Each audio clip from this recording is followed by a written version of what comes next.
What's up, Dr. Durkin? How you doing, brother? Good. How are you, man? Kid behind me, Jason Silky, growing up, we would ride our bikes all the time. And we went out one morning, we were riding our bikes, and it was early, and he crashed, scraped up his leg really bad, like really bad. So we got back to his house, and his parents aren't even awake yet. And I'm in his bathroom, and I'm taking tweezers. I'm digging, like, gravel out of his knee. And then we wrap it all up, and his mother gets up later in the day, and she's like, Jason, what the hell? And he's like, well, Mike cleaned it up for me, and she said she took it all apart, and there wasn't a piece of gravel left, but they called me Dr. Durkin for probably a year. See, I knew that. And I was like 7 years old. You're a doctor, Mike? Is that what I heard when I jumped in here? In my past life, yes, sir. Sam, how you doing, brother? Doing good, my man. How are you? Hey, Pete. Hey, how are you? Lot going on, Pete. You know, a lot of moving parts right here at WBG, even outside of our normal everyday business, quite honestly. So elaborate. That's the stuff that gets me excited. We have had a relationship with a third party that has software that is able to pull the same type of data into a software tool. We can go in and create some custom reports that we do manually right now. So we can get that data turned around a lot quicker by using this third-party service. We've taken a jump and brought some of our larger customers into that tool right now. So there's a time-consuming process, at least for getting our team up to speed and getting our bill reviews kind of reformatted to a little bit of a degree. So that's definitely taken some time from us. We've always talked about moving in this direction where, ultimately, if Sam and I are to move on to something else, we had to put the company in a position where as much as possible, everything was automated. As much as possible, everything was built into a system so that somebody come along and just kind of snap it up and say, I like what you guys are doing. This all makes sense. I think with all the disruption that's out there today, this really just seemed like a really good opportunity for us to now kind of push forward with some of the things that we have been thinking about for the past couple of years. It's not a Zoom call without a dog barking. I love it. I think it adds. Oh, you like that? All right. Yeah. All right. Let me get the mailman to drive by again. They don't have a lot of jobs, you know? Yeah, I know. I figured that out. I'm staying home now, Pete. I got that figured out. Here's what I want to know. I want to know a little bit about each of you guys before you met, how you came together, what you've done since you came together, and then what you want to do next. You're the older guy. Go ahead. You go first. Well, I don't want to blow the whistle on my partner, Tom, but he's a liar when he says I'm the older guy, so we're not off to a good start here. But after we came to know each other a little bit, we found out that we grew up in the same neighborhood and never really knew one another. Tom's so much older, yeah. You probably knew your parents. That hurts a little bit, Mike. It's interesting though, and you guys, I don't know how you guys grew up, but we grew up in the city of Utica. Goodness, how times have changed because, every day was, especially in the summertime, I left the house at 9, 10 in the morning after I had breakfast and went out and played with as many kids as I can in the neighborhood and made sure I was home by 5 o'clock to have dinner. But that was just life. And it just seems like that's kind of a distant memory these days. But I find that interesting that honestly Tom and I didn't meet because we were involved in everything. I've got 5 brothers and 1 sister, and we were basically a baseball team. So we had a baseball game anytime we want. Yeah. And we played with all sorts of kids in the neighborhood. Street hockey, football, baseball, we did it all. So, but it's definitely changing times. Tom, what did your dog say? This is Parker. Parker's a madman. He's the barker. That dog's crazy. That's awesome. Kind of looks like Tom, doesn't he? He's got the same hair. Look alike, yeah. Yeah, he's got the same hair. Yeah. He's a good dude. All right. So Pete, as Sammy mentioned, we grew up in South Utica. He's Italian, so we didn't associate with Italians. Anytime I got associated with Italian, I always got my ass kicked. I was the only blonde-haired guy in Utica. That didn't go over well. As a Norwegian guy, I got my ass kicked a couple times. So we stayed away from those guys. But we growing up, we played a lot of street hockey, a lot of basketball, a lot of football, a lot of pickup. Just like you guys, a lot of pickup games and stuff like that when you're growing up. I ended up going out to went to school at Syracuse. I graduated from Newhouse, and that's somebody from the area, got married and stayed out in the area, and married an Italian. So I went to school at Newhouse. I stayed out here, and actually I became a reporter at WBG on radio. I did that for a short time. I came to love Syracuse. This is just my house. This is my home. I grew up in New Hartford. I'll always have New Hartford in my heart. But Syracuse is definitely my home. I've got so many good friends and so many great relationships here that I would never leave this area. I went to work for Cellular One. As Sammy mentioned, I was a sales rep there, and then fortunately, I got moved up to being a sales manager, and then I got promoted to be the general manager of the market, which meant that I oversaw every point of distribution. I was way out over my skis on that one, but kind of bounced around within Singular. I was our director of sales for New York for all of our retail stores at one point. And then somewhere in there, I hired Sam early on. And then he left to go to Tellergy. Tellergy folded. He came knocking. He had his little blanket with him. I kind of need some help. And I hired him back. And it was the best decision I ever made. Ever since then, I have leaned on him. He is our technology expert. Sam is smarter than just about anybody I've ever met. I owe this business to Sam because I had the idea. I started with this idea. I said, it'd be great if somebody had an objective point of view to all the nonsense that's out there, with all the advertising stuff, that's trying to kind of trim through all that, make sense of it for people who didn't know better one way or the other. What I didn't know better one way or the other is how to structurally put together a company. And Sammy and his business sense and his intuition really built the architecture behind our company and made it what it is today. That's probably a little distortion of the truth too, but thank you for the compliment. Today is full of fake news, isn't it? Goodness gracious. Sign of the times, right? They're pounding it into us. And so our company, now we're 15 years old, and the premise hasn't changed. The goal hasn't changed. And, the result for us is that we have grown. We grew this company, Mike, we grew this company with 25 grand. We had no money.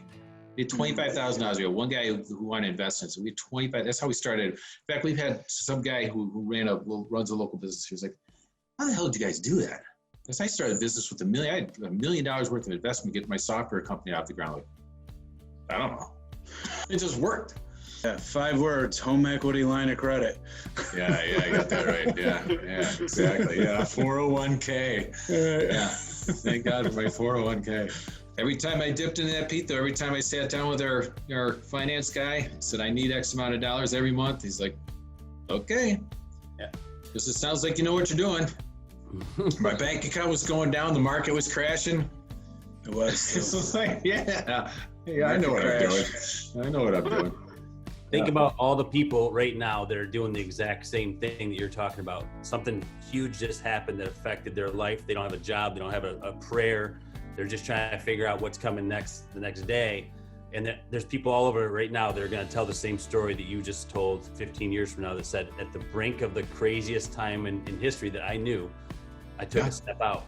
And I think it's awesome. Yeah, thanks. Yeah, it was a lot of, speaking of prayers, a lot of prayers and a lot of sleepless nights and a lot of not going on vacation and kind of sweating through 4 or 5 really tough, lean years.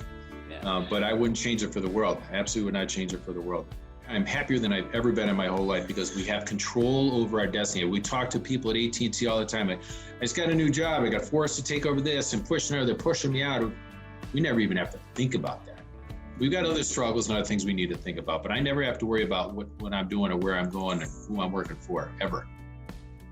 I can respect that. I know you can. I know that Dr. Durkin can too. He's always back there smiling. You guys are entertaining. I keep going back to my 1997 or 8.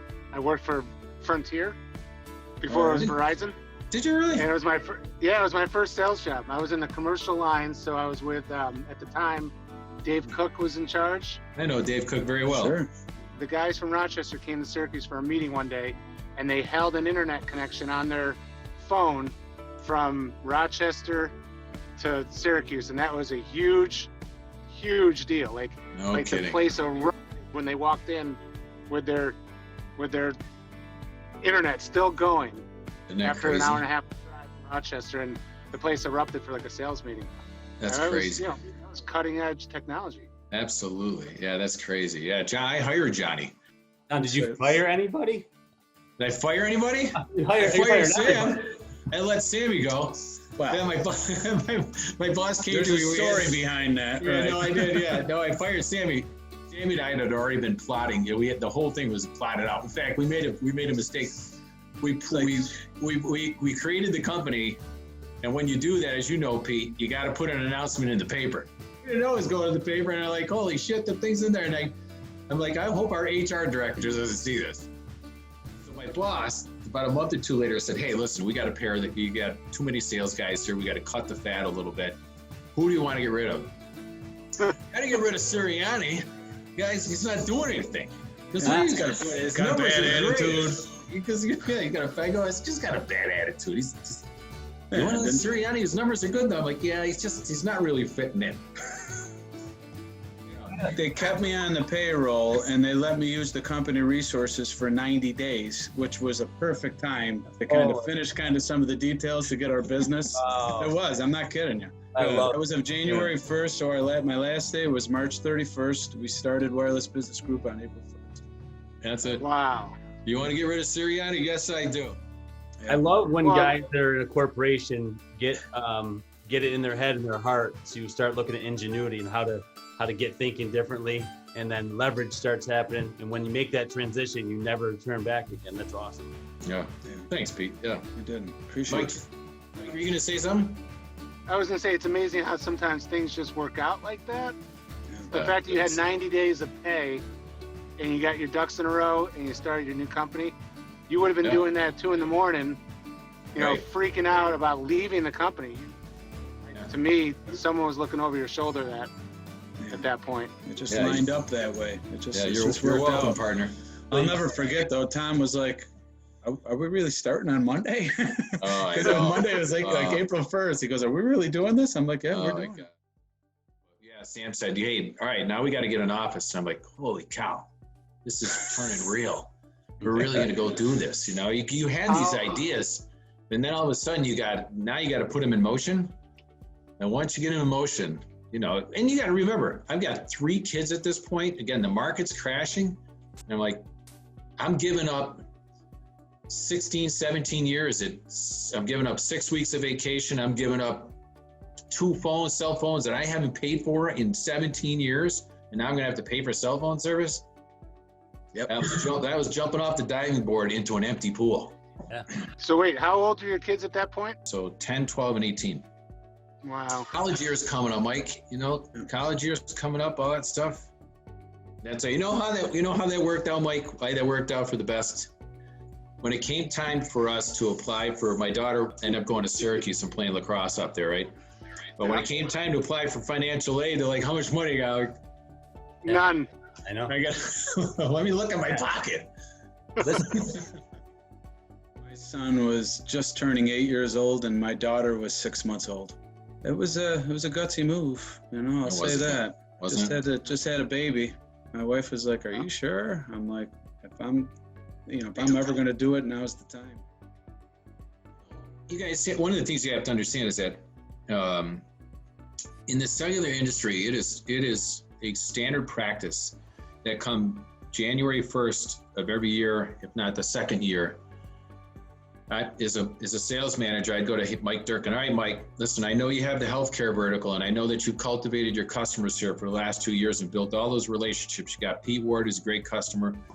But we're going to move you into the utility now sector now, and you're going to start doing that. And all those people you work with for the last year or two, I'm going to give them to Sam, and I'm going to let Sam handle all those customers. Don't worry about it; they'll be in good hands. Sam, you can take care of it. I couldn't live with that back and forth, that not knowing what I'm going to have or what I'm not going to have, Well, it was one of the reasons we started the company too. Because for a long time, it wasn't like that. It was Sam went out and cultivated an account. It was his account for years. The relationship was built. They depended on you. You took care of them. Yep. And then as cellular became singular and they were just getting bigger and bigger, they said no more. 800 number, website. You know, so-and-so is going to be their sales rep now. You go over here. This is your module. And we're like, what? What? Yeah. That's Yeah. just, we That made felt no there was sense. something fundamentally wrong with that. You know, we built our book of business based on that. And that really was the catalyst to kind of start our WBG. Yeah. You know how small Syracuse is, how small Utica is. You break those ties with all those people that you have kind of built and developed over the years, and all of a sudden they're not your customer base anymore. They're still calling you. Yeah. Hey Tom, I know you're not my rep anymore, but this guy Sam's a knucklehead. We gotta. Why is it always me? Yeah, you can use my name anytime you want. Doesn't All right, Pete. Yeah, all right, fair enough. be the bad guy. So Anyways. Sam, I've been meaning to ask, what do you got going on behind you? This is my man cave. So this is actually a garage that I'm in. That last winter, I started converting into my man cave. So it's all insulated. Actually, that wall that you see there is an old fence that was a couple panels of fence that were sitting out just aging, and I just cut them up and insulated in between all the studs there, the 2x6 stud wall. So there's insulation in there, studs, and then just started going from there. So kind of build around, and I don't park cars in here anymore. There are snow blowers or lawn mowers, none of that stuff's in here anymore.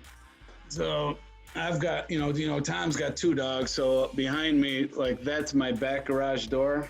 And that's actually a picture of my 2 dogs sitting there looking out in my backyard. That's my TV Oh, look up at there. that. That's my desk.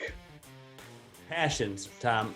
All right. I know I don't know how modest you are, but, you know, I know that I've heard through our other conversations, you know, comedy was something that you've always had a passion for. So share a little bit of that, if you would. It's one thing that I'm not trying to capitalize on, but one thing I just enjoy it. I enjoy a really good conversation. I always enjoy laughter. It's just something that. So when I was at Cellular One, one of the guys who I work with, used to sit next to me and say, "Hey, there's a comedy contest at Wise Guys. He goes, you got to go down there. You just do," because I used to do a lot of impressions and things like that. He goes, "You got to go down there. Just enter the comedy contest." And I did not want to do it. But I did go to Wise Guys one night, and I saw this guy up on stage who was a local guy, and I thought, I could definitely do that. I know that I'm better than this guy. No offense to him whatsoever, because it takes a lot of chops to get up on stage and try to make people laugh. But I entered the comedy contest. So after about an hour and a half of comics, it was my turn to go. Now we had about 30 or 40 people from Cellular One that were there, and but I ended up winning it. So I ended up winning it, and got invited to go on the radio the next day by Bruno Sharippa, who was running the club at the time. And he said, "Listen, you got to come back. You've got to come back here and do something." And so I spent a lot of open mic nights there, not getting paid a nickel, and just trying to craft it a little bit. We used to do a show called Hilarity for Charity. There were like 7 or 8 comics that would go up, and it was all to benefit charity. And the spin-off to that was that I ended up doing commercials. Like I worked with Todd Hogan a couple of times. He had me coming and doing some voiceover work, do some commercials with him. But you know what, actually, the truth is, Pete, that I think I'm probably funnier in person than I am on stage. Yeah. Because I really enjoy more of the impromptu stuff. The kind of the back and forth where you're sitting around with a bunch of guys and you're just having a good time, either picking on each other or whatever it happens to be. That's the stuff that I really enjoy. And don't get me wrong, I love comedy. I love doing it. In fact, I used to do the bit on the radio. I was Vito Chachon with the News for Yous. It was on every Friday, and I used to do this bit, and man, that just kind of took off. And that's where comedy kind of took me in different directions and got me doing different things. And I just love doing it. I absolutely love doing it. I love going up on stage. I have no apprehension whatsoever. If somebody said, "Hey, you want to go up on stage and just talk for 5 minutes?" That wouldn't bother me for one iota. What I wanted to ask is, Sam, as Tom is your sales manager at the time, or whatever your role was at the time, did Tom integrate comedy into like his management style? Let me tell you something about Tom. What a great question. And his comedy. Tom has a sense of humor like nobody I know. He finds humor in everything. The short answer is yes. He brought comedy in, which made it very easy to work with him, like him, respect him, want to do good for him. So motivated. big feather in his cap, really. His sense of humor and his ability to kind of work with people. And it could be a comedic situation in one moment, and then he can easily kind of bring it into a serious situation without ever becoming stern, or you feel like, oh my God, I got to get my shit together or anything like that. He just, he's got a way about him. There's no one I know like him in the world that I've ever met. We have monthly meetings with some of our customers, and that comedy comes through then. And Tom and I, for whatever reason, we've always been able to play off of one another. And that doesn't stop when we get in customer meetings. And I think it ends up being great. I mean, I'm going to grab this call, you guys. Hold on. Keep going. And you've got your customer kind of laughing, and they start to join in on the fun. Like, we've got one customer, Tom and him, they gang up on me now. It used to be, me and Tom going at one another. Now they gang up on me. I'm for whatever. It's a skill in how you read people as well. You have to be able to read the room and understand the tone and know what's right and what's going to be, and being able to pick something that's going to be neutral. And it's a skill. I think it's probably helped a lot in your strategy for building rapport and building trust with customers, I imagine. No doubt about it. Yeah. No doubt about it. I think looking back as a young salesperson, have a boss who was on a sales appointment to kind of break the ice and get the prospect comfortable. Tom must have been great in that scenario. Let me tell you, Tom was a great boss, except for when it came to reviews. And I'm sorry, partner. I don't mean to come down on you with this. You gotta stop talking about me. I'm getting tired of this. Oh my God, the reviews. Well, you should have heard what he said when he left the room. I don't doubt that for a second. My reviews, well, you know what? Actually, you know what, Pete, I told Pete that I was reading this book called Team of Rivals, and one of the great things that I read about Abraham Lincoln, he disarmed people with a sense of humor, and it helped kind of preserve the Union in its own way, and I kind of drew it back to, not that we had any civil war going on at Cellular One, by any means, but I always thought that humor was such a great weapon to try to disarm people when they got mad about whether their reviews or you go on a customer that's kind of cranked up about something. That as much as I could kind of slide something into that to ease that, I always tried to do that. Always. I'm not one to bash people about the head to try to correct them to do things. It's just not my mentality. So No. That's a fine line too. It is. Yeah, it's a really fine line, no doubt. Yeah. I was saying to Sam, it's a skill set of yours, so the credit goes to you in terms of being able to read your audience and understand what the tone needs to be. I see that as a huge advantage if you're building rapport and trust with clients and your employees. So that's awesome. Thanks, Pete. Speaking of Chappelle and Chris Rock, if you had an hour in a Netflix remote, who are you watching from a stand-up perspective? Brian Regan, absolutely the funniest comic on the face of the planet. He's my favorite. He's one of my favorite clean comedians. To your question, Brian Regan is absolutely the funniest comic that's out there, bar none. And I work with a lot of guys who you would never know who they are. Absolutely hilarious. Absolutely just hilarious. Tom, you ever heard of a guy named Paul Morrissey? He was on Letterman once or twice. He's from Binghamton. Does he? I've heard that name. He was my roommate freshman year in college. Get out of here. Now I have to check him out. I have to look him up. It's unbelievable. I'm like, oh my God, this guy was my roommate for Isn't that crazy? a year of my life. Yeah. All right, so Tom, enough about you, all right? Yeah, please, for the love of it, yeah. You're not gonna be able to walk out of your living room, your head's gonna be so big in an hour. Yeah, I know, please, yeah. Well, listen, Pete, my head's big enough. You got a big head. My head's deceptively big enough. I walked in the hockey store, a buddy of mine ran it, Dave McKay. I go, Dave, you gotta give me the biggest helmet you got. He goes, what? Just give me the biggest helmet you got. And I tried to put it on, I couldn't get it out. Well, speaking of your head, I'm glad you moved it because for a while it looked like you were wearing a fruit basket hat, like the lady from the. Wouldn't be the first time, Pete. So Sam, now that Tom's done with his ego trip here, Yeah. what do you? If you were gonna highlight something in your personal life, passion-wise, obviously I see you're a New York fan, but like anything that's in your formative years that made you who you are, a family member, a mentor, a story that ties back to. Even it can go back to Tom if you really need to go back to Tom here for a few minutes. Whatever makes me work. Honestly, I'm 53 years old now. You get to this point, you can really kind of start to reflect on your life and see what who your influences were and what they've done for you. So, my upbringing, was everything to me. So I grew up in an Irish-Italian family, 7 kids. My sister was the oldest, and then, I've got 5 brothers. We lost a brother now 27 years ago. So yeah, thank you. I appreciate that. In fact, that's him. He's right up here. He's one of these pictures.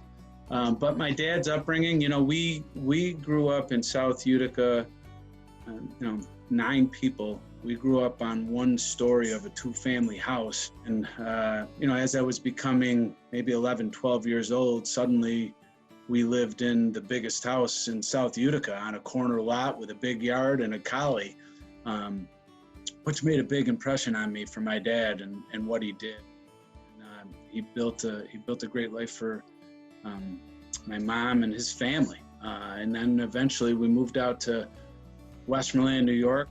His work ethic, his determination, and his consistent push forward unquestionably had a huge impact on my life. Even to the point that, when we moved to Westmoreland, I still share this story with my parents. We lived on a road with just 2 houses. House was on one side, the horse paddock, and the barn was on the other side. You couldn't see the horse paddock. I mean, it was just all weeds, 12-foot tall bushes, trees. You couldn't see it. And my mom, the Irish hard-working woman that she is, she goes, come on, we're going to go clear that. So me and all my brothers, we go out there. And I mean, it's a pretty big area. It's probably 300 feet. It's probably 100 yards. And we cleared the whole thing. And I just remember after looking back at it and going, oh, my God. And I own about 17 acres out here. I bought a house that was half built. It's a lot of my passion. And my wife is on board with that. So we spend a lot of time doing home improvement. You see my man cave here, and it drives us. We vacation a little bit.